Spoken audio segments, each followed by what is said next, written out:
知れば100倍好きになる BTS チャームポイント4連発。BTS のチャームポイントって沼深すぎない？一人ずつ確かめてみよう。まずは可愛すぎるジミンの小指から。メンバーの中で一番手が小さいジミンは小指が約 5.7cm しかないと有名でメンバーからもよくいじられています。サイン会ではジミンと手の大きさや小指の長さを比べるアーミーが多く、ファンに敗北し悔しがる姿も目撃されています。でもしっかり指を伸ばした時は平等だったみたいです。手とお互いの小指をくっつけて比べた時は長さの差に笑いが止まりませんでした。恥ずかしがってなかなか小指を出さないジミンちゃんがまた愛おしいんです。バンタンの手相までくっきり見えるこの手形。どれがジミンかわかりますか？実際はこれ、こうやって見るとわかりませんで、手自体もとても小さいジミンですが、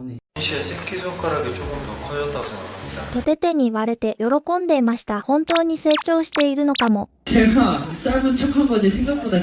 か言ってたけど、爪もとても小さくてネイリストさんには細かいデザインが難しいと言われてしまいます。ジミンは自分のキシリトール前歯も矯正したいと思っているようですが、ファンの喜びを一つ奪うことになると迷っているんです。前歯も小指もファンのために大切にしてくれるジミンはとても優しいですよね。そして手の手には不思議な秘密が。V は普段両手を使っているように見えますが、実は生まれつき左利きだったんです。幼い頃祖母がそれでは不便だろうということで右手での生活を練習するようになったそうです。両方の手を使う姿を目撃される V ですが、中国の番組でも本人が僕は左利きですとはっきり答えていたし、X に投稿したことも本人はと発言していた通り、ペンは右手です。食事は左手で取ることもあるけど、右手も使えます。自撮りもするから画面が反転して混乱するファンも多いようです。パンチングマシンを叩くときには自然と左手を出していました。右利き用の道具を使ってキャッチボールやアーチェリーをした際にもうまくできず、僕左利きだから、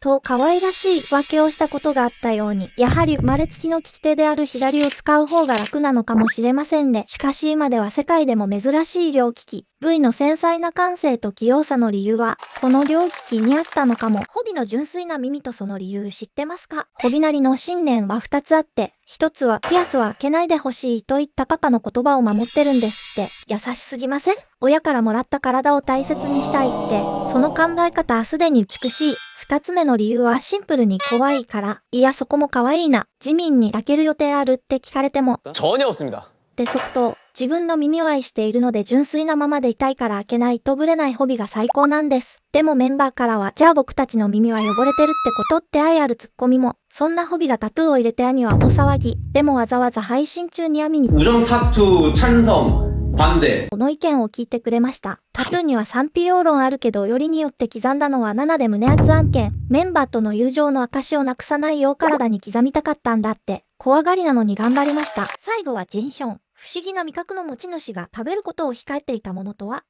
イートジンという配信を行うほど食べることが大好きですが、実はお菓子をほとんど食べないんです。ジミンが運んできたケーキを一口食べて吐き出したことも、唯一食べるのはグミだけでジンヒョンはグミしか食べないとジミンも証言しています。BTS の旅行番組ではメンバーが大量のお菓子を買い込む中、